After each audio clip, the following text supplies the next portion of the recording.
السلام عليكم ورحمة الله وبركاته. إخواني أخواتي داخل المغرب وخارج المغرب، إن شاء الله تكونوا بخير وعلى خير. مرحبا بكم معايا اليوم فيديو جديد على قناة منوعات فاتي. اليوم إخواني بنحضروا الرفيسة اللي معروفة بها، كنحتاجوا ليها نص دجاجة على حسب أفراد الأسرة. راه ما داك تقدري تزيدي تقدري تنقصي.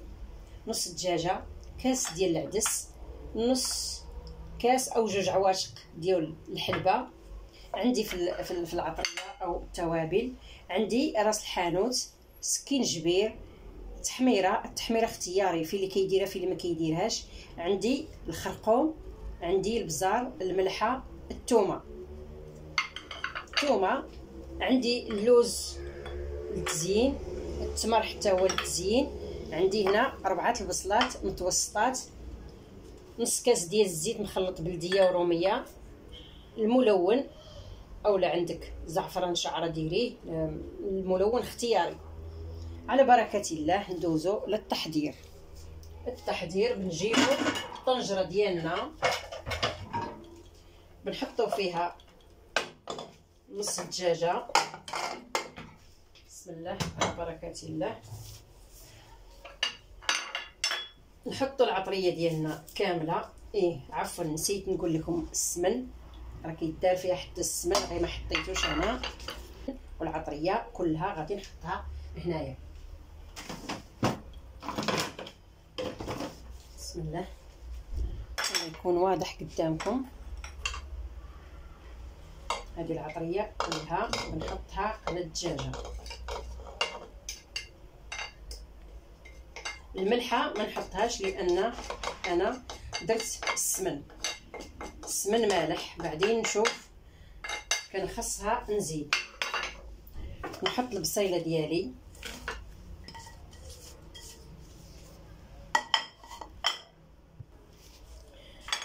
نحط العدس حتى هو، نحط العديسه حتى هي، نحط الثومه. طبعا الثومه راها مغسوله، خاصها تكون مغسوله مقاده، ما فيهاش لا غبره لا شيء. نحط كل شيء مع بعضياته.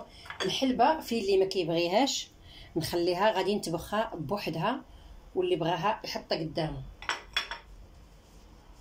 ندير زيت الزيتون وزيت المايده مع بعضياتهم، نحطوهم على النار، نحركوهم مزيان لين يديروا مع بعضياتهم. نخلط كل شيء، العطريه والبصله والعدس وداك الشيء مع بعضياته. انا كنعطيكم في الطريقه القديمه الاولى الاصليه، ما كل واحد كيفاش كيدير ليه، ولكن هذه هي الطريقه الاصليه القديمه.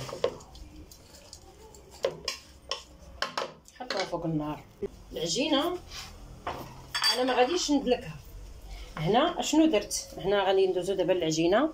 هنا عندي زلافه ونص ديال الدقيق، وعندي زلافه ديال الفينو. نقرب لكم شويه الكاميرا. عندي زلافه ونص ديال الفينو ديال الدقيق، وعندي زلافه ديال الفينو. المجموع 2 زلايف ونص. نحطوهم في هاد القصريه بحال هكا. نقرب لكم حتى الكاميرا باش تشوفوا شنو كاين.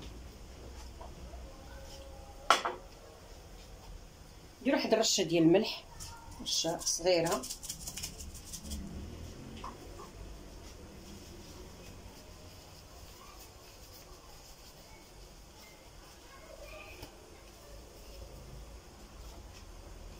بسم الله على بركه الله. انا غادي غنخلط العجينه، ما غاديش ندلكها، خليها حتى تستريح مزيان، وبعدين غادي ندلكها. نلقاها رطبه. دابا الدقيق تيكون ملي يلاه كتخلطي تيكون بحال يشاد شويه. انا غادي غنخلطها ونعطيها الماء، وبعدين نخليها ترتاح شويه في واحد البانيو، وبعدين نجيها وندلكها مزيان. دابا غادي غير نجمع الدقيق كي مع بعضياته،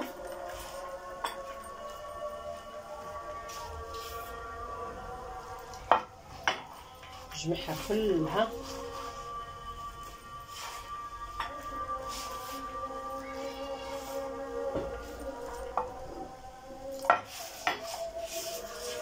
نولي البنات تقلب لينا الدجيجه ديالنا شويه.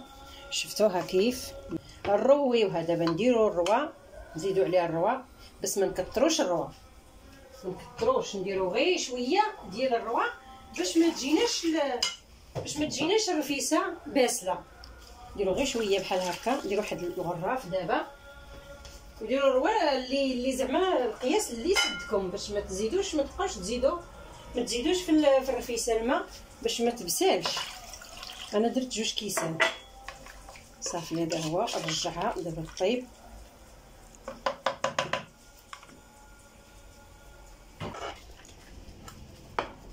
نحطوها هنا.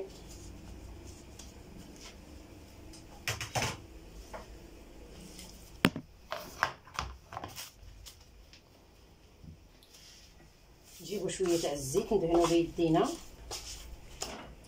ونبداو نقطعوها هكا كويرات صغيرات، لان شنو تريد هذا خاصو يكون كويرات صغيرات باش تجي وحده على وحده وما يجيوش معجنين وما يجيوش غلاضات. قطعوهم كلهم بالطريقه هذه. ما درناهم البنات بالشكل هذا كلهم.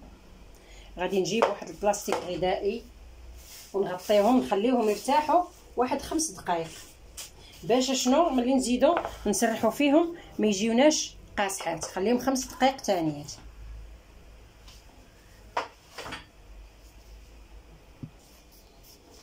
ندوزو البنات للتميرات. نشد التميره نحطوا فيها 2 لوزات 3 على حسب الكبر تاع التمره بحال هكا. طبعا اللوز مغسول والتمر حتى هو مغسول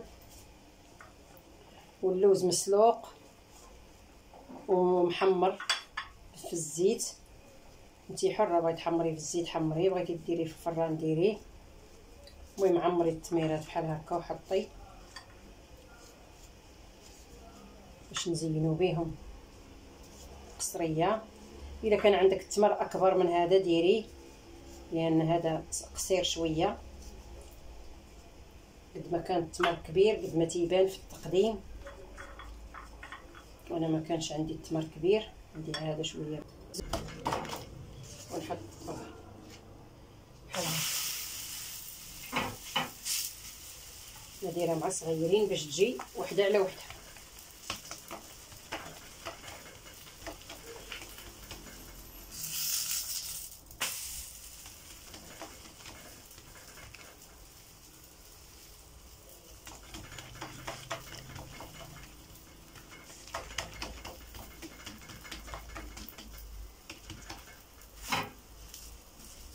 شفتي هاك تجي بحال الوريقه، ها بحال الورقه.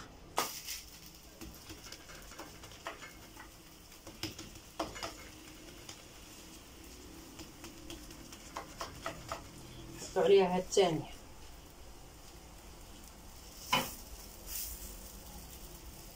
كندو عليها بحال هكا باش تجي مساوي. تقلبوها. ديروا الثانيه الثالثه.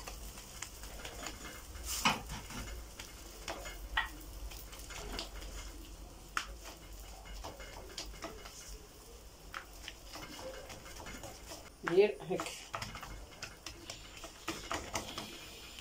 ورقوها رقيقه لين يبان منها سطح العمل باش يجيكم هكا كتفرق على بعضياتها. الا درتوها غليظه راه ما غتجيكمش زوينه. التحتانيه نديروها الفوق والفوقانيه نديروها لتحت باش شنو يطيب لينا كله مع بعضياته. هذا هو التريد، هذا هو اللي يقولوا لي المغرب، يقولوا لي التريد، لان ورقه فوق ورقه. شفتوها ويتحل على بعضياته. لما تجي تفكي على بعضياته يتحل. شفتي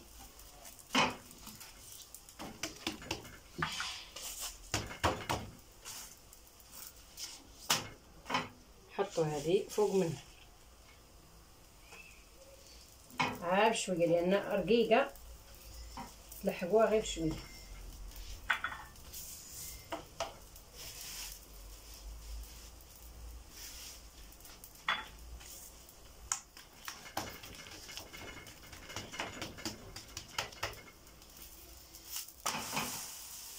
شفتوهم كيف تفكوا على بعضياتهم وحده بوحدها ان شاء الله.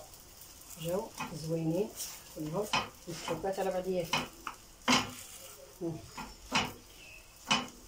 هذه دابا غادي تجي الرفيسه ديالهم مزيانه، ونستمروا على هذه الطريقه هذه لين نكملوا كل شيء وريقحت. شفتين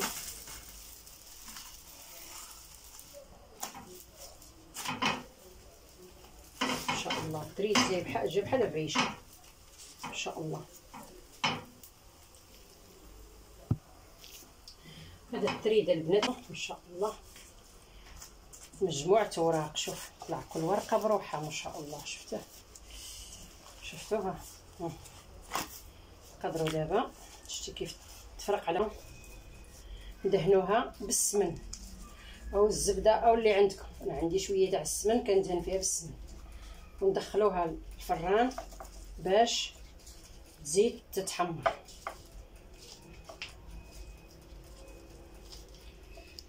الفوق والتحت الفران نديروا لها الفوق والتحت باش تزيد تحمر.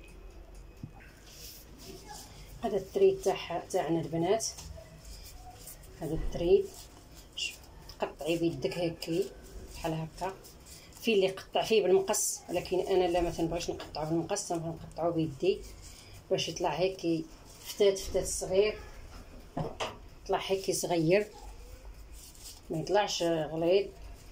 وما نبغيش هكاك مقاد بالمقص. كل واحد الشيء يعجبو، في اللي تيعجبو بالمقص انا ما كيعجبنيش بالمقص.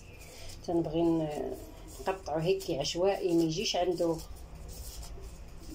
عنده مثلا مقاد هكي عشوائي يجي بحال هكا. بعد الدول يقولوا لي الفتات، حنا نقولوا لي الرفيسه، يقولوا لي التريد، لكن بعد الدول ثانيه يقولوا لي الفتات. خبزه بحال هكا التريد مقطع بحال هكا يقولوا لي فتات. الرفيسه ديالنا طابت، نزيدو نسقيوها. نحطو هاد الدجيجه ديالنا بعد ما نص الدجاجه، هو عفوا مش الدجاجه كلها. نحطو عليها المريقه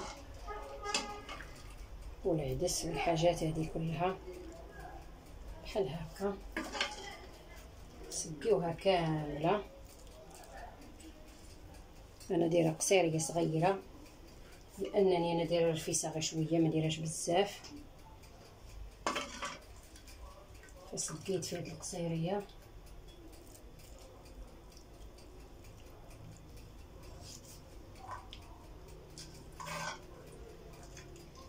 قلت لكم من الاول هي راه على حساب جوج تاع الناس.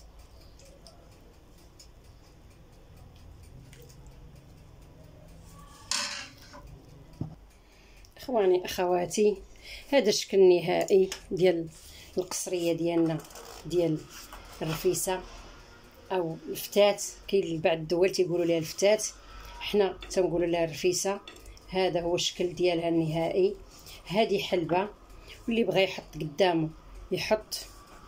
هذا الحلبه خلينا نقاده معاكم ما بايناش. هذه الحلبه وقتها ودرتها بوحدها. وهذه القصيعه ديالنا ما شاء الله عليها وبالصحه والراحه. واللي عجباته يدير لايك ويدير اشتراك للقناه باش ديما يوصلكم الجديد ان شاء الله. وبالصحه والراحه، ما تبخلوش علينا، شاركوها مع الاصحاب ومع الحباب، وبصحتكم وراحتكم.